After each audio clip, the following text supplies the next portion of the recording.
Hey, welcome to the Simple Nutrition Podcast, a show that helps you learn practical and actual nutrition tips from an expert.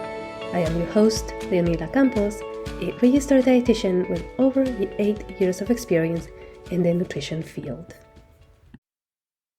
Hey, welcome back to, this is actually my first live episode, so we'll see how it goes. Just as a reintroduction, my name is Leonila Campos. We're doing this live for my podcast, Simple Nutrition Insights, and today I have a special guest, Jessica. She is a dietetic intern, so we're going to talk about her journey as a dietetic intern, as well as being in the nutrition program.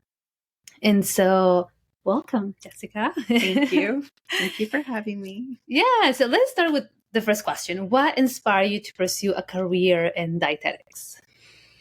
That is a great question. And I'm sure if you ask that, you'll get several different answers as to why someone joins dietetics. So I actually want to say that I joined because a little bit about my background. I was actually in foster care and I was sick all the time growing up. And so when I became an adult and I was able to buy my own groceries and feed myself and make better choices on what I ate and what I consumed, I noticed I became healthier and I was in charge of my own food choices. So I just fell in love with nutrition and dietetics and I wanted to pursue that as a career path.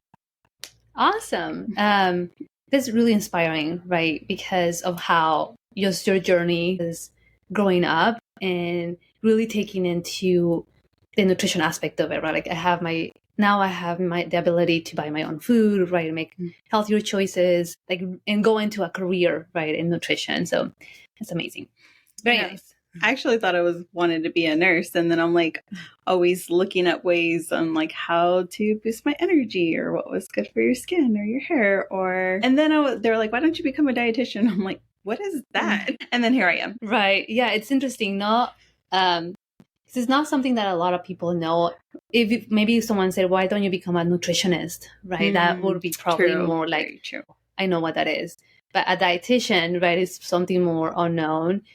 Same thing with me, right? I was in college or in high school and I wanted to do something with nutrition. And so, I didn't even know what a dietitian was either. So but I think that's changing slowly, hopefully. Can you share a memorable experience from your internship? I know you just started, but maybe something memorable that comes to mind. For my internship. So far I am just starting my rotation. So I'm in my first rotation with Leonila and this is my business rotation. And so far is definitely eye-opening what it takes to run a business and everything that goes into it. I would say time and work-life balance is very important. So what I think has been really great so far is just learning the part about networking and adapting your communication style to the client or the patient.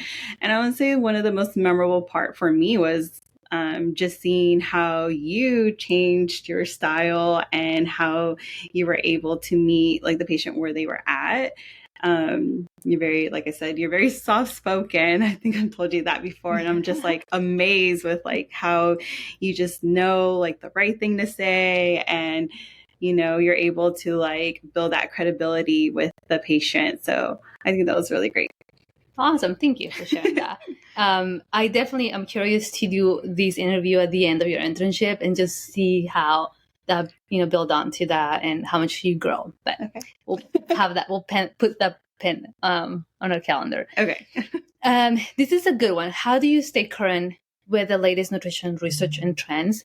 Because that is something that as dietitians, right, as nutrition professionals, we have to really be up to date, right, with that. So okay, so I could share a few different things. A couple different my resources is one, you have to frequently check your email. So I do get a lot of emails again from the academy which about like nutrition trends, but also too, I also work at a university. So I work around a lot of students and I work with them as far as like, like the dining hall or like the food. And I'm able to see like what students they gravitate towards. Is it like the healthier cooked, grilled pork, like food choice, or is it chicken nugget and fries because they like the fried food and it's quick and it's easy. And a lot of times like students will come in and, they're with a laptop and they're pretty busy.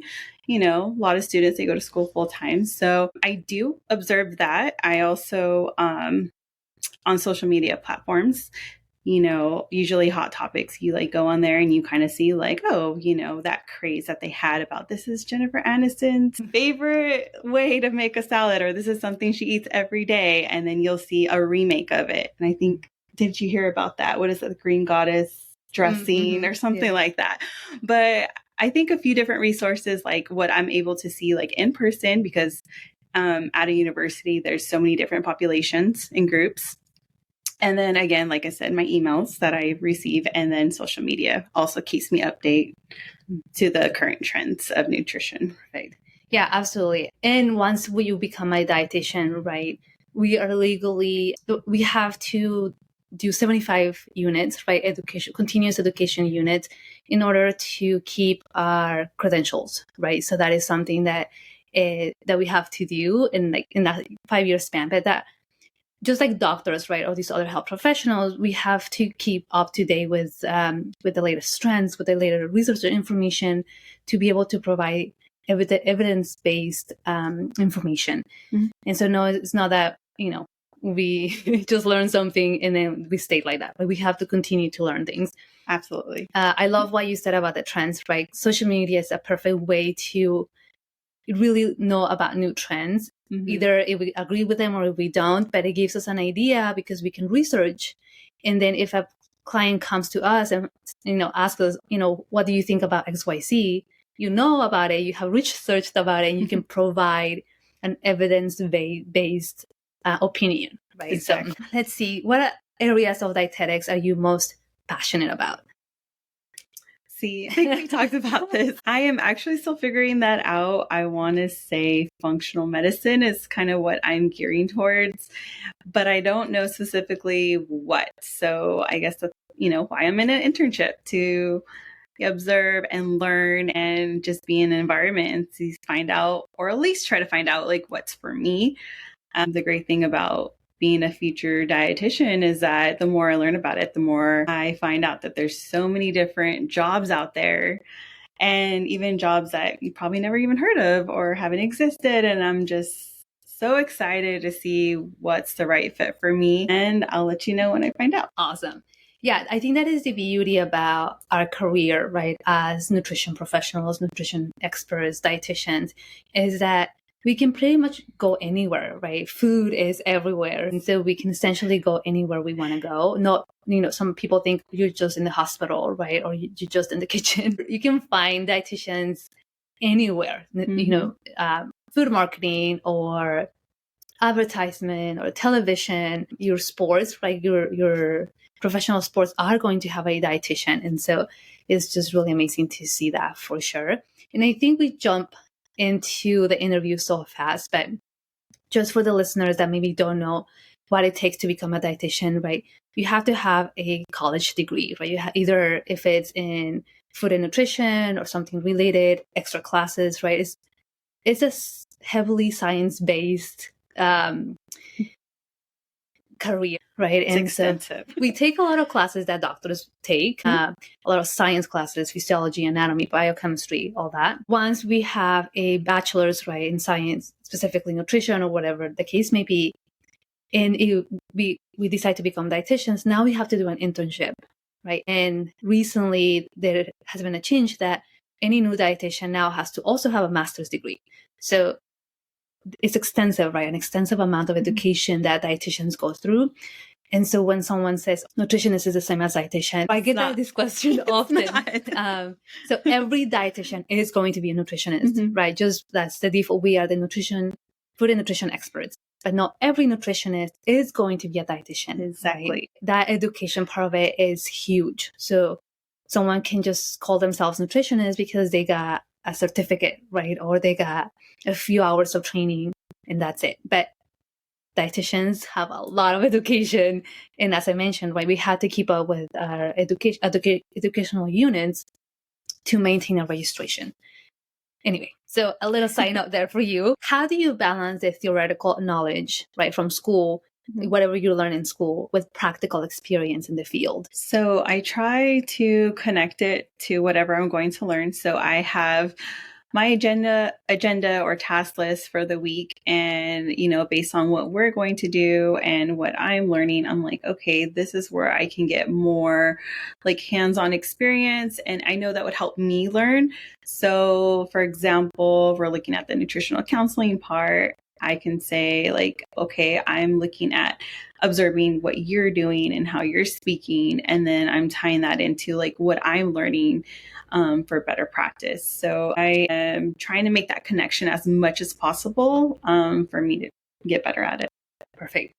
Yeah. Thank you. That's great. This might be a little tricky one, but you do have a lot of experience with sort of with this topic. But how do you approach nutrition education for individuals with limited access to healthy food? Okay, so how do I approach the situation? So I think I would just tread lightly. Again, we want to adapt like our communication styles to the person that we are communicating with. And I think I would just look for cues that if I, someone who's dealing with food insecurity, it might not be something that they speak about, but there are clues if you're listening and you'll get that hint. But you can also make suggestions. So I would say, based on their environment or their age or what they're surrounded with, then I would also say like, oh, did you know that they do this? This is a great idea to try out. Or based on whatever the patient or the client is saying, I think I would just like add on to what I'm receiving. So then I can gauge them in that direction if that's what we're trying to talk about. I know at my undergrad where there was programs like if you qualified for financial aid and that you were able to sign up for SNAP. And that was really great because a lot of students, they're working and they're trying to go to school full time and there is food insecurity there. So what's wonderful about that is that when we'd have like wellness days or pop-ups or, a lot of school activities, we're able to talk about that and share that with students. And, it's from what I've seen in my experience, has been really helpful to know that there is other resources and some people haven't even heard of, or sometimes you get like, I didn't even know that was there. If I would have known, I would have checked it out because now I think everybody could relate to this. Groceries are very high right now. So anything that could help reduce, that amount that you're spending. And then also in addition, get more fruits or veggies or other sources of food, I think it's going to be beneficial to anybody. Right. Yeah, absolutely. I think that is great. And you also today, right, you provided that the food pantry in the school, right? And so that's another resource there, as well as like resources in the community, right? Like you said, sometimes people don't know that they're out there, right? So like food banks, food pantries that they can go to and still be able to get these nutritious meals, like adding more fruits and vegetables or more of your shelf-stable foods. So yeah, awesome. What advice would you give to someone considering a dietetic internship or a career in nutrition? I think I would be excited to hear about that because we definitely need more dietitians. And then two, I think one of the first questions I would probably ask is, what's your why? So I think that's really important when going into a major, especially something like dietetics and nutrition, because it's so essential. It's needed everywhere.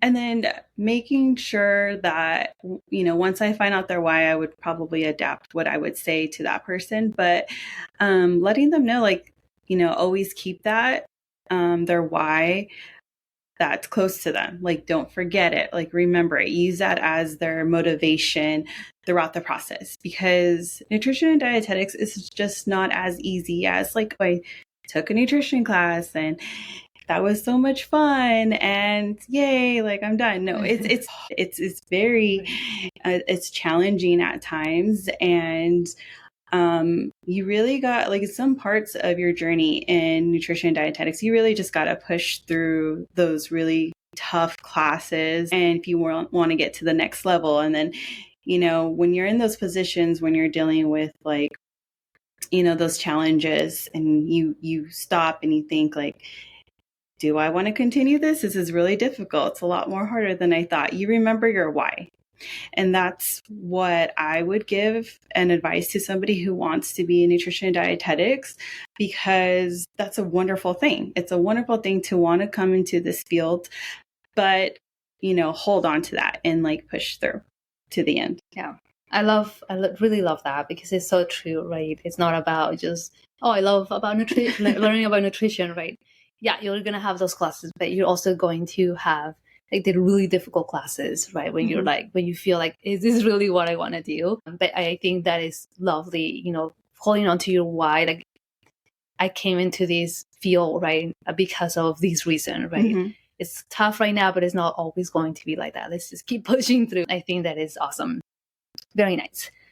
Let's see. This is a good one. I think we can discuss this a little further, but what role do you see technology playing in the future of dietetics? So I see that being a huge role. I've seen it now, even throughout, like, my undergrad, going into, like, right now I'm a grad student, but I'm seeing it expand, at a fast rate, especially since we had the pandemic. A lot of people just, we had that fast switch where we had to adapt and do everything from our home. So it really did, like, innovate, like, so many changes to where, well, I can do this from the comfort of my home or my office or from anywhere else, and still able to, keep up with, like, my important things. Like, if I had an appointment or if I needed to see a dietitian or my doctor, telehealth is huge, and apps, workouts. I don't always need to go to the gym. I can download an app and follow a workout from my phone or anywhere else they can have access to electronics. I think even, like, grocery shopping, we can do that from our phone. And there's just so many accessible things now with technology that we didn't have before. You hear remote jobs almost everywhere, which is pretty amazing, because, those that have families and a lot of, like, obligations toward, family, it's something that's not always easy to be away from, your children or your loved ones. And if you can do that at home, you can work and you can go to your doctor's appointments, you can order groceries, you can work out, and so many other things. That I think that is a positive thing, because it gives us more options for, like, what benefits you as an individual. Awesome. Yeah, that is perfect. And I do have to agree with that accessibility, right? Thank you to the technology, because now patients, right, or clients are able to communicate with dietitians or their healthcare providers with just a click, right? Like telehealth or virtually. And that opens the door to those patients that maybe even now, right, maybe they can travel or they can go, or they live further, or they're really busy. And so you can still get the treatment that you need or get the support that you need using one of these technologies too. So very nice. Where do you see yourself in 5 years, and how do you plan to continue growing in the field of dietetics? That's a good question. I will answer that the best that I can. So in 5 years, I'm definitely hoping to be a registered dietitian, and I am hoping to have found what is right for me. As I mentioned before, that's what this dietetic internship is for. You kind of get a feel for different areas where you think you might want to pursue, so I'm looking forward to the learning experience, and I feel that I gravitate towards so many different areas that it's hard to just pick one. It's like, okay, like, what's your favorite dessert? Like, I just want one. Like, no, I want more than one. So I don't know. I'm looking at, like I said, functional medicine, possibly with kids. And then I also like media portions of it. And then see, I just don't know yet. We'll see. Okay. 5 years. Yeah, I definitely hope to even be a preceptor, give back. I know that was something that in our undergrad, they had asked, like, would you ever consider being a preceptor? And now that I'm in this position that I am as a dietetic intern, we need them. We absolutely need them. So it's so important that you are one and you're taking me. So I really appreciate that. But also too, like, how else are we going to help grow or like develop future dietitians? Where are they going to learn from? Like, we need more preceptors and we definitely need more dietitians. So the only way to help with one thing is to do another. And I'm hoping I can be involved in a couple different things. Awesome. Yes. Sometimes we don't know right away what we want to do, and that's okay, right? Like we said, with dietetics, you can go in so many ways, in so many areas. So, prior to having my prior practice, I did, women, infant, and children, long-term care, corporate wellness. I did dialysis, right? So I think it is a good idea to have a good experience or exposure to things in areas in dietetics, because then you really find, like, this is what I want to do. And then if you get tired, you can go do something else, right? That's the beauty of our career. Yes. Yeah. Exactly. That's why it's hard to choose. It is hard to choose. Where do I start? But then that is a beautiful thing. I don't like it, I will try something else. Exactly. That is probably like one of the most beautiful things too about being a dietitian. You get to help others to something that's very important, such as health. And, we see all these chronic diseases that are expanding, and you get to be a part of, the process of changing that. But then also career-wise, it's like, I'm not so stuck in one thing. I can change it up if I want to. So that's pretty amazing. So yeah, absolutely. And then just to piggyback on the preceptor aspect of it, right? Yeah, giving back to your profession, right? To future dietitians. I think that is something that everybody should do, right? Because like you said, where are you going to learn these things, right? You do need preceptors, mentors, whatever, to be able to continue to grow and being able to do your internship. So yeah, any dietitians out there that are not preceptors, consider that, please. I think those are all the questions that I have for today. I'm definitely going to do another interview at the end of your internship and see where we're at. But any final thoughts, anything else that you would like to provide or say? I would just say to any listeners out there who's just interested in dietetics or, or in dietetics right now and still going to school, I would just say, like, it gets better. It is hard, but it gets better. And it's very rewarding as well. And plus, you always get food, like, pretty much everywhere. So if you're a foodie like me, and I'm sure most dietitians are, that's kind of why we're in this field also. Just, partner with your peers and piggyback on them, or really supportive when you want to pick their brain about, like, how do you feel about this? And, perspective or advice. And I think we all know what it's like. We were all in that one position at one time and one point. And no matter if you're a beginner or if you're like, far ahead and you have like 20, 30, 40 years experience, in the fields, there's always some perspective that could be provided. So don't be afraid to reach out, build your community, and build your network. I love that. Awesome. Mic drop there.